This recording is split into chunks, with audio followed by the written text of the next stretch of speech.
Bonjour à tous, merci de nous écouter, d'être avec nous pour ce CQFR du 6 mars 2024. Si vous étiez avec nous hier soir sur la Late Session, vous savez qu'Antoine n'est pas là ce matin. Il a une deuxième intervention chez le dentiste. On lui souhaite évidemment plein de courage et de nous revenir en forme demain matin, ce qui sera le cas normalement. On pourra discuter des matchs de la nuit prochaine. En attendant, on est ensemble pour parler des 9 matchs de la nuit écoulée en NBA. Il s'est passé des choses intéressantes, qu'on a eu des conséquences au classement, il y a eu des surprises. Et je pense qu'on peut commencer par peut-être la plus grosse surprise de la nuit, la fin de la série de victoires des Boston Celtics. Ils étaient sur 11 victoires de suite. Ils se sont déplacés à Cleveland. Alors c'est pas tellement le fait que ce soit les Cavs qui les aient battus qui est surprenant, parce que les Cavs sont à la lutte pour la deuxième place avec Milwaukee, donc c'est une des très très bonnes équipes de la conférence Est cette saison. C'est plutôt la manière dont ils se sont imposés. Boston avait complètement le match en main. Boston menait de 22 points dans le quatrième quart-temps. Et les Celtics se sont liquéfiés, ont laissé les Cavs revenir dans le match. Ont laissé Dean Wade être le héros improbable de ce quatrième quart-temps. Wade qui met 20 points dans le quatrième quart-temps. Et 20 points, c'est plus que toute l'équipe de Boston dans le quatrième quart-temps. Donc c'est vous dire à quel point Boston a déjoué.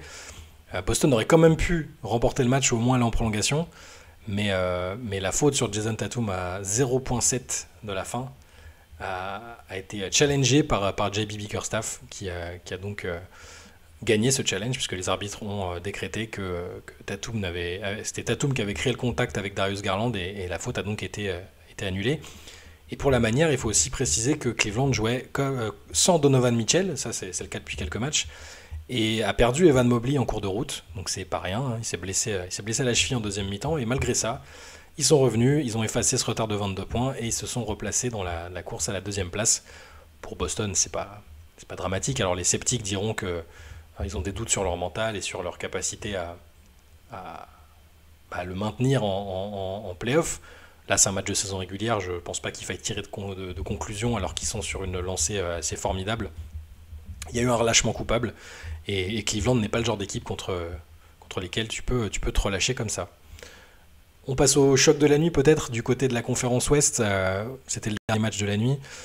Chronologiquement, les Suns ont fait un très joli coup. Ils se sont imposés à Denver après prolongation, 117-107. C'est un très beau coup parce que Denver est quand même été là aussi sur une bonne lancée et espérait pouvoir reprendre les commandes à l'Ouest. Au final, ce sont les Suns qui l'ont emporté. Alors Phoenix s'est fait peur aussi parce que Phoenix a fait comme Boston, c'est-à-dire en dilapidant 22 points d'avance. Mais Phoenix a trouvé les ressources contrairement aux Celtics. Et par ressources, j'entends filer la balle à Kevin Durant pour qu'il marque des paniers. C'est plutôt une bonne stratégie, une bonne approche qui a fait ses preuves en NBA depuis quelques années. KD a marqué 35 points, mais surtout il a marqué le panier de l'égalisation à la fin pour aller en prolongation. Il a marqué 8 des 15 points de Phoenix pendant la prolongation. Ça a suffi parce que les Nuggets étaient déjà rentrés à la maison dans leur tête pendant la prolongation. Ils n'ont pas du tout été à la hauteur. Et c'est donc Phoenix qui l'emporte avec un bon match de Grayson Allen qui finit avec 28 points et 8 paniers à 3 points pour aider les Suns à réussir ce joli coup qui les conforte à cette 6ème place. Comme je le disais en préambule, tous les matchs entre concurrents, c'est pas que des concurrents directs, Phoenix est assez loin de Denver, mais entre équipes qui ont des ambitions à l'ouest valent cher parce que le classement est très serré et que chaque victoire peut vous faire bouger au classement. On peut parler des Spurs, évidemment. J'ai pas ouvert avec Victor Wembanyama, on l'a déjà fait les 2 dernières fois. C'est quand même un match qui a compté, sauf que c'est pas Victor Wembanyama qui a été la star de ce match. C'était contre les Houston Rockets, les Spurs qui ont perdu à Houston après avoir gagné leurs 2 derniers matchs. Ils ont perdu 114-101.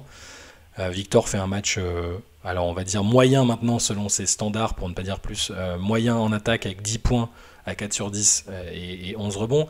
Il fait un plutôt bon match en défense, dans la protection du cercle avec 7 contres. Donc voilà, des soirs où Victor Wembanyama n'est pas forcément très bien. Il était incertain d'ailleurs, il était blessé à l'épaule. Les soirs où il est moins bien, il fait quand même 7 contres, donc c'est vous dire le niveau, l'exigence devant laquelle il nous place maintenant. Mais la star de ce match, c'est pas Victor Wembanyama, c'est Alperen Sengun. Sengun qui a fait le meilleur match de sa carrière, tout simplement. On va dire les choses comme elles sont.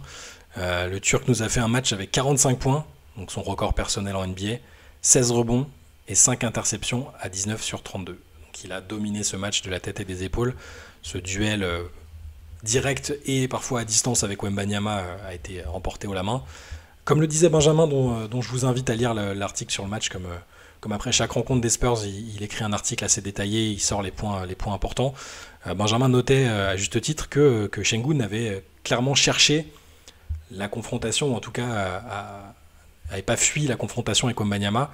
Il a marqué 17 de ses 45 points sur des actions où il a directement attaqué Victor. Et il a aussi marqué à chaque fois sur les possessions où Victor est arrivé en second rideau à la fin de l'action. C'est une performance marquante parce que c'est aussi un autre jeune intérieur qui est amené à briller dans notre ligue dans les années à venir et peut-être dès maintenant. Moi j'aime beaucoup sa progression, j'aime beaucoup les opportunités et la responsabilité que lui donne maintenant Ime Udoka qui va l'aider encore à progresser. Et toute proportion gardée, parce que j'aime pas forcément mettre des comparatifs aussi durs en termes de trajectoire, de profil. Ça me fait un peu penser à la progression de Jokic en début de carrière. On l'a vu progressivement faire des matchs comme ça de cet acabit-là. 45 points, 16 rebonds, 5 interceptions.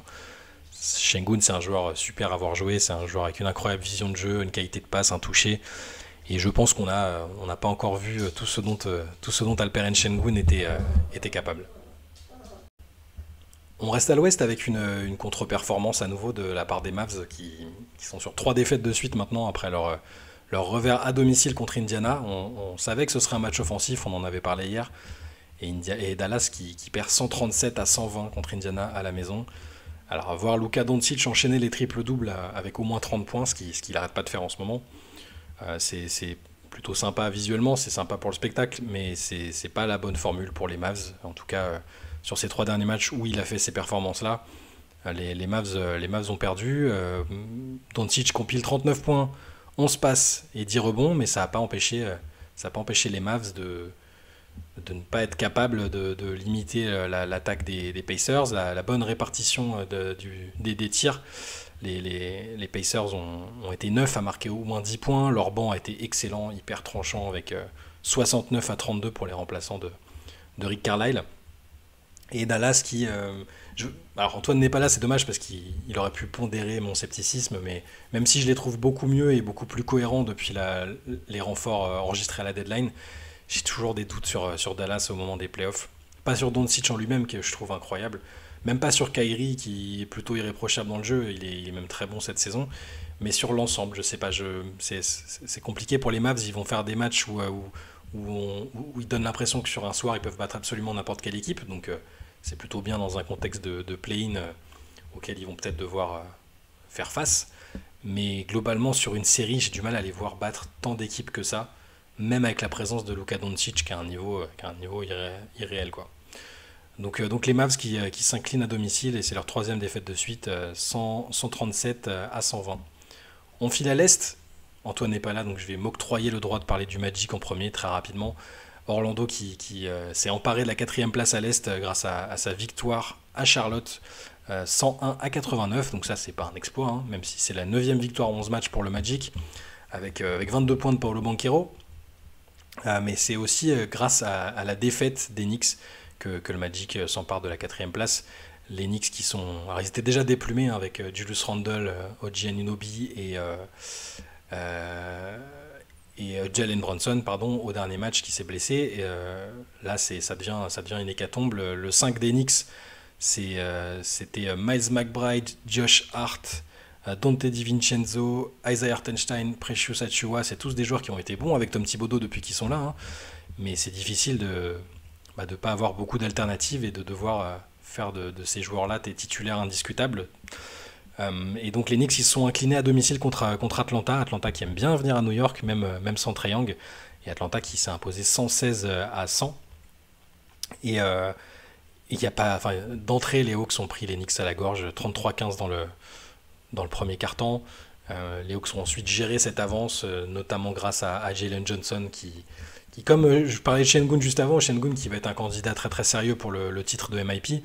Je pense que Jalen Johnson, même s'il est moins médiatisé, moins suivi parce que les Hawks se sont moins regardés, Jalen Johnson, 26 points ce soir, a été encore excellent. Et je pense il mérite d'être au moins dans la conversation de Most Improved Player. C'est une bonne opération pour les Hawks, parce qu'ils restaient sur 2 défaites un peu gênantes contre Brooklyn dans cette course un peu, un peu obscure, cette course annexe pour la dernière place pour le play-in, où on pensait que les Nets étaient finis. Puis finalement, les Nets ont gagné 2 fois contre Atlanta et sont revenus à 2 victoires derrière. Puis les Nets se sont loupés contre les Grizzlies à domicile l'autre jour. Et il fallait qu'Atlanta réagisse et montre qu'ils bénéficient encore d'une petite marge par rapport aux Nets. Et ils l'ont fait cette nuit, c'est le plus important dans la course au play-in. Je vous parlais des Nets, les Nets justement qui ont repris un peu cette course, peut-être désespérée pour la 10e place. Ils ont dominé Philadelphie, Philadelphie qui jouait alors, évidemment sans Joel Embiid, mais en plus maintenant sans Tyrese Maxey qui était en protocole commotion, il me semble, hein, il était touché à la tête. Et ils se sont donc inclinés. Je vous donne le score tout de suite. Philadelphie, qui perd 112-107. Excusez-moi pour le score, j'avais pas ma fiche à côté. 112-107. Avec un bon match. Alors démarrage poussif pour les Nets, mais après Dennis Schroeder et Dorian Finney-Smith, tous les deux ont accéléré, ont marqué 20 points chacun. Et ça a permis aux Nets de remporter ce match et de rester donc à 2 victoires moins. Enfin, il y a un tie-break qui leur est défavorable par rapport aux Hawks, mais il a 2 victoires de moins, un tie-break défavorable. Ça va être une storyline annexe qu'on va suivre quand même, parce que le play-in nous intéresse, hein, même si ces équipes-là sont pas les plus sexy de la ligue. On a vu que Miami l'année dernière à l'Est était sorti du play-in pour finalement aller en finale NBA, donc on va pas négliger ces rencontres-là quand elles se produiront. Miami, justement, on peut peut-être passer sur le Heat. Miami qui a récupéré la 6e place à l'Est, en profitant de cette défaite des Sixers, justement. Le Heat est venu à bout des Pistons grâce à un bon finish de Jimmy Butler, notamment, qui a inscrit 15 de ses 26 points dans le 4e quart-temps, avec l'aide de Bam Adebayo et Duncan Robinson, qui ont tous les deux marqué 18 points pour permettre à Miami de l'emporter. Miami qui s'impose donc 118-110. Ce qui nous intéresse généralement chez les Pistons, on va pas se le cacher, c'est de regarder le temps de jeu d'Evan Fournier, maintenant qu'Ilian Hayes n'est plus là. Evan a joué 15 minutes cette nuit en sortie de banc pour 7 points à 2 sur 10, donc c'est pas la meilleure soirée au niveau shooting. Par contre, on regarde toujours le temps de jeu, 15 minutes, c'est un entre-deux qui peut être satisfaisant, en tout cas pour rester en jambes et rester dans la compétition avant les Jeux Olympiques. Il y avait un dernier match, les Raptors accueillaient les Pelicans et ça s'est pas bien passé du tout pour nos amis des Dinos. Les Raptors ont perdu 139-98 contre les Pelicans à domicile. C'est la plus lourde défaite de leur histoire à domicile. Donc ils ont pris 41 points dans les dents à la maison, notamment à cause de l'adresse d'un joueur que j'aime beaucoup, Trey Murphy 3.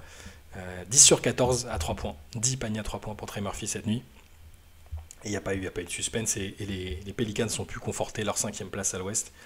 Et ils continuent de traîner, de se planquer dans l'ombre en espérant peut-être que les Clippers qui sont 4e et qui donc ont virtuellement l'avantage du terrain à l'heure qu'il est, en espérant peut-être que les Clippers aient un coup de moins bien à un moment. Les Clippers ont 3 victoires d'avance sur les Pelicans, donc c'est quand même confortable. Mais on ne sait jamais, il reste suffisamment de matchs pour qu'une série dans un sens et une série dans l'autre rendent cette course à la 4e place, qui, je le répète, est très importante parce que tu reçois à domicile au premier tour, pour que cette course reste intéressante jusqu'au bout. Voilà, c'était les 9 matchs de la nuit. Je vous rappelle les scores rapidement. Orlando a gagné à Charlotte 101-89. Boston s'est incliné après 11 victoires de suite à Cleveland 105-104. Brooklyn a battu Philadelphie 112-107. Miami a logiquement défait Détroit 118-110. Les Knicks se sont inclinés au Madison Square Garden 116-100 contre les Hawks. Les Raptors ont pris le bouillon à domicile contre les Pelicans 139-98. Les Mavs aussi ont pris un bouillon à domicile contre les Pacers 137-120. Les Spurs de Victor Wembanyama ont perdu à Houston 114-101 avec l'énorme match d'Alperen Sengun qui, je pense on peut le dire, est le MVP de cette nuit. Et le dernier match de la nuit, chronologiquement, c'était Denver contre Phoenix. Phoenix qui est allé s'imposer à Denver après prolongation 117-107. Voilà pour ce CQFR un peu plus court que d'habitude, mais il n'y avait pas mon camarade Antoine pour rebondir sur certaines idées et certains faits qui se sont déroulés cette nuit. On le retrouvera demain matin dans le CQFR, évidemment. En attendant, sur la chaîne, demain, vous retrouverez le replay de la late session si vous l'avez manqué. On a discuté on a refait une petite analyse des des équipes qui draftaient le moins bien depuis 2010. On a regardé les accidents de parcours, les ratés pour voir un peu qui faisait moins bien son boulot que les autres. Alors vous inquiétez pas, on a parlé d'un peu tout le monde, hein, Sacramento, Minnesota, Phoenix, tout le monde y a eu droit.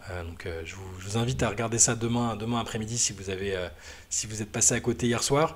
Sur la chaîne, il y a toujours le podcast de lundi où j'étais avec Théo et Fred Young. Donc je sais que vous aimez beaucoup les interventions en général.